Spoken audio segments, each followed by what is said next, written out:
The new DJI Air 3 has the same sensor size, aperture and photo resolution as the Mini 3 Pro, so we might assume that the photo quality should be very similar, but is it really the case?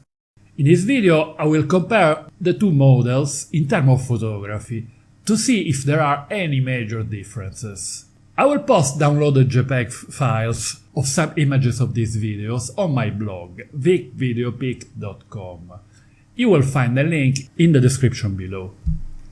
First of all, a quick look at the specs for photography.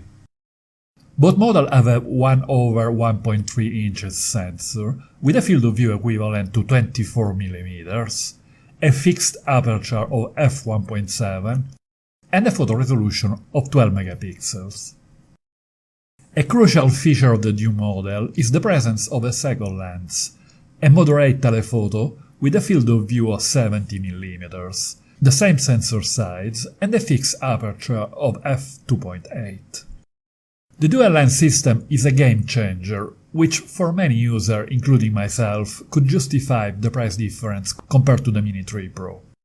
The Air 3 has a host of important extra features, most of them relevant to video, like omnidirectional obstacle avoidance, waypoint mode, and longer battery life.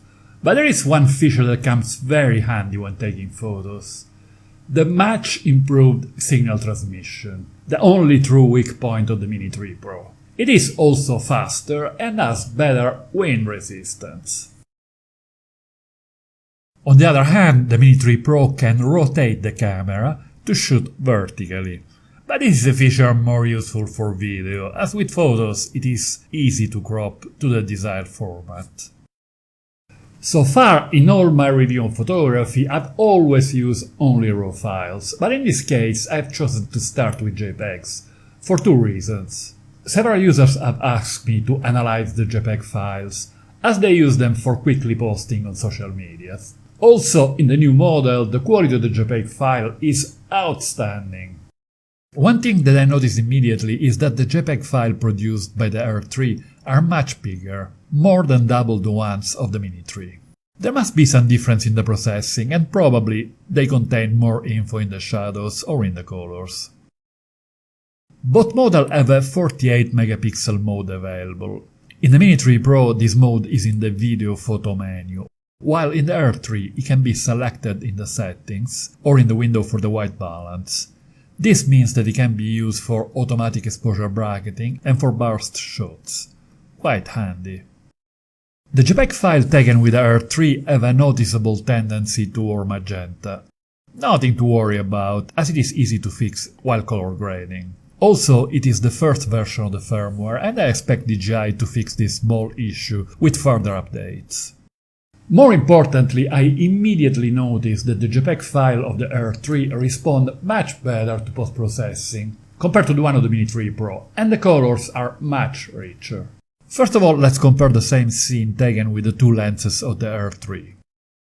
The quality of the 70mm lens is astonishing, even better than the wide-angle one, with a touch more contrast and definition. The images taken with the telephoto lens are about a stop darker with the same settings. I suggest always shooting in automatic exposure bracketing and then choosing a brighter one.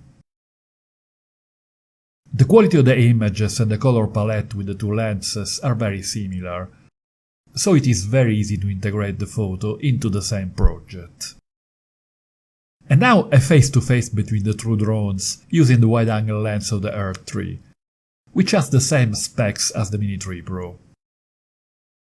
It is the end of the summer and the air is very hazy. It is hard to even see the difference between the sea and the sky. These are not conditions to choose for a real session on landscape photography, but it is an excellent test for the photo quality of the two models. Let's start with 12 megapixel photos in daylight. I always had the feeling that the Mini 3 Pro is a bit weak in the rendition of detail, but by comparing it to the Air 3 the difference is massive. The new model is in a different league in terms of richness of the colors and detail in the shadows. The building and the vegetation in the Mini 3 Pro look mushy, compared to the richness of the R3. The structure of the sky is also much nicer with the new model. It is hard to believe that the same lens can produce totally different results. I'm really impressed by the new model. Moving to top-down images, we can concentrate on the detail. Again, the R3 shows much more detail in the shadows, especially in the trees, and much richer colors. And again, the difference is not subtle.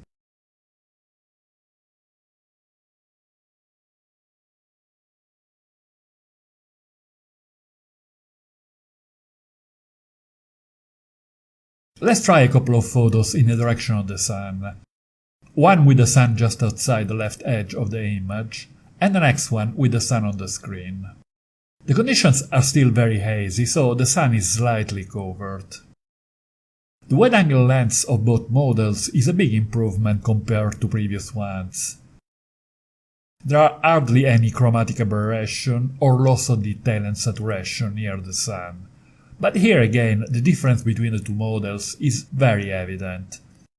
The Mini 3 Pro images looks washed out compared to the beauty of the colors, the detail in the shadows, and the structure of the sky of the R3.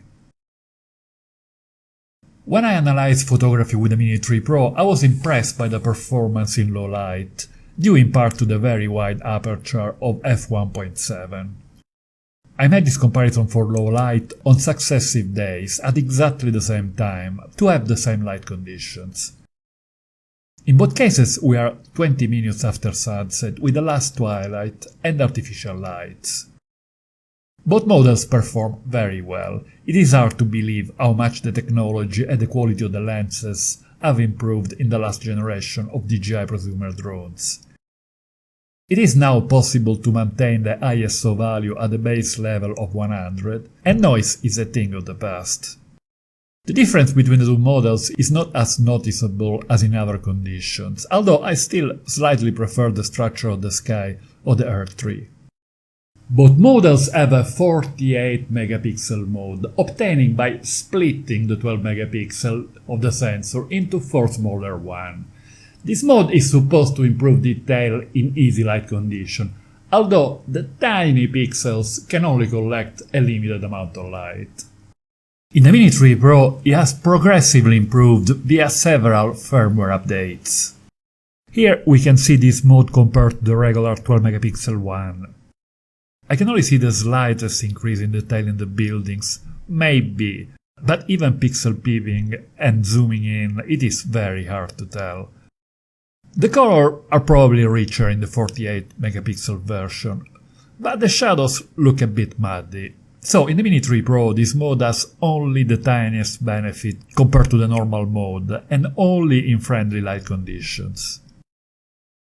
The same applies to the R3. There is maybe the slightest increase in detail in the building, but I'm not 100% sure, even zooming in quite deeply. Let me know in a comment below what you think about the 48 megapixel mode. In my opinion, it is still a work in progress and also a bit of a marketing gimmick. So far we have only analyzed JPEG images and it has been a colossal win for the R3. Let's see if we find the same differences with the RAW files. I noticed that the file sizes are the same between the two models, and this makes sense. So the difference in the size of the JPEG file is due to different software processing. The RAW file of the R3 don't have the same magenta tint as the JPEGs. After post-processing, the result with the two models are very similar. Only by pixel peeping on the zoomed-in face-to-face images, I can maybe detect just a bit of extra detail in the vegetation and the building for the R3. The color rendition is also very similar. Bottom line, with the Mini 3 Pro it is strongly suggested to use RAW files, as the JPEG cannot even be compared to the one of the R3.